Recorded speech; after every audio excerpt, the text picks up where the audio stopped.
ओम प्रकाश राजभर फिर मंत्री बनने से रहे। कई महीनों से चल रहा है, जब से बेचारे ज्वाइन किए लग रहा था कि एक सप्ताह में ही बन जाएंगे। अब योगी बाबा और केंद्र से ठन गई है। प्रदेश के मुख्यमंत्री कई बार अमित शाह साहब के कहने और जेपी नड्डा के कहने पर भी ओम प्रकाश राजभर को मंत्री नहीं बना रहे हैं। ऐसा अंदर खाने की बात है। हमारी बात तो न ऊपर से है न नीचे से है, लेकिन जो बातें बताई जा रही हैं, उनसे जुड़े हुए लोग हैं, उनके द्वारा जो कहा जा रहा है उसके आधार पर कह सकता हूँ।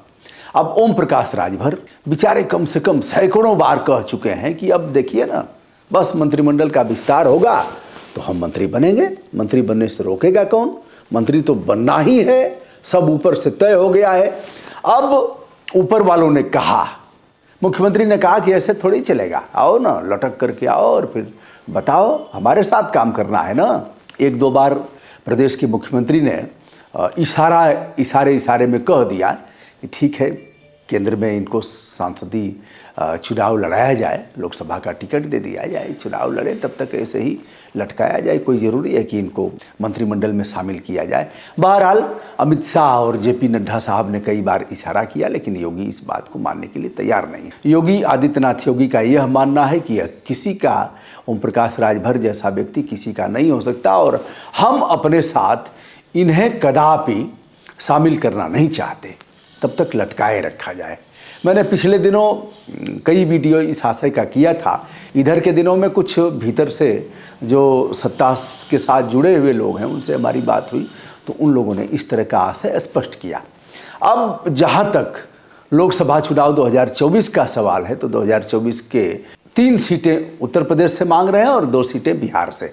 इन लोगों का यह कहना है कि बिहार में भी हमारा वर्चस्व है। जब भी हमने बिहार में रैलियां किया है तो हमारे समाज से जुड़े हुए लोग, हमको मानने वाले लोग, सुहेल देव के समर्थन करने वाले लोग लाखों लाख में है और जब भी रैलियां करते हैं तो लाखों की भीड़ हमारी रैलियों में आती है। इसलिए बिहार में भी हम भारतीय जनता पार्टी को लाभ पहुँचाएँगे और प्रधानमंत्री के रूप में पुनर्स्थापित होंगे नरेंद्र मोदी तीसरी बार। योगी आदित्यनाथ से मिलते हैं ओम प्रकाश राजभर अपने सुपुत्र अरविंद के साथ, गुलदस्ता वगैरह देते हैं, बातचीत होती है। ओम प्रकाश राजभर ने कहा कि हमारी बात, यह सब हल्की चीज़ें हैं, छोटी चीज़ें हैं मंत्रिमंडल में शामिल करने की बात। वह कह रहे हैं कि मंत्रिमंडल का विस्तार तो हुआ नहीं, विस्तार होगा तो देखिए। ऐसे कैसे होगा कि हम नहीं बनेंगे? लेकिन यह सब मंत्री बनना छोटी बात है। हम लोग बड़े मूल्यों को लेकर के चल रहे हैं। प्रधानमंत्री जी को, नरेंद्र मोदी जी को फिर से प्रधानमंत्री बनाना है। लोकसभा में हम सुपड़ा साफ कर देंगे। उन्होंने अखिलेश यादव को भी कहा कि अब सही पे ही चले जाइए, जो भी सीटें बची हैं वह बचने वाली नहीं है। डिम्पल भी इस बार हारेगी और एक भी सीट समाजवादी पार्टी की नहीं निकलेगी। इस तरह से उन्होंने कहा कि घोर विरोधी हैं अल्पसंख्यकों के, अगर यह अल्पसंख्यकों को चाहते तो डिप्टी सीएम बनाते। यह केवल यादवों के नेता हैं, अन्य जातियों से इनका कोई मतलब नहीं है और हम पिछड़े अगड़े सबकी राजनीति करते हैं, अल्पसंख्यकों की राजनीति करते हैं, उनके भला के लिए हम काम करते हैं। उन्होंने कहा योगी आदित्यनाथ से मिलने का मतलब यह रहा कि तमाम जातियां ऐसी हैं जिन्हें हम अनुसूचित जाति में शामिल कराना चाहते हैं। हमने उसकी सूची दिया है और उन्होंने इसका भरोसा भी दिलाया है। तो अब क्या होगा आगे? दिन महीने साल गुजरते जाएंगे। गुजर गया और ओम प्रकाश राजभर मंत्री नहीं बने। भारतीय जनता पार्टी के कार्यकर्ता खुश हैं कि ओम प्रकाश राजभर मंत्री नहीं बन रहे हैं और आदित्यनाथ योगी इन्हें लटकाए जा रहे हैं लगातार। अब बताने वाले बता रहे हैं कि योगी आदित्यनाथ की एक खासियत है कि किसी भी बात को भूलते नहीं।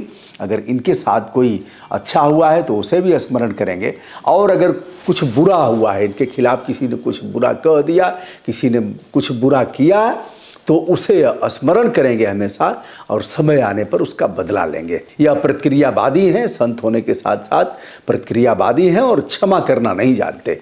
तो ओम प्रकाश राजभर को अभी भी क्षमा नहीं कर पाए हैं। इनको याद है कि किस प्रकार यह भेज रहे थे गोरखपुर में कि बाबा जाएंगे और वहीं घंटा हिलाएंगे, और प्रधानमंत्री नरेंद्र मोदी और अमित शाह को कह रहे थे कि यह गुजरात जाएंगे।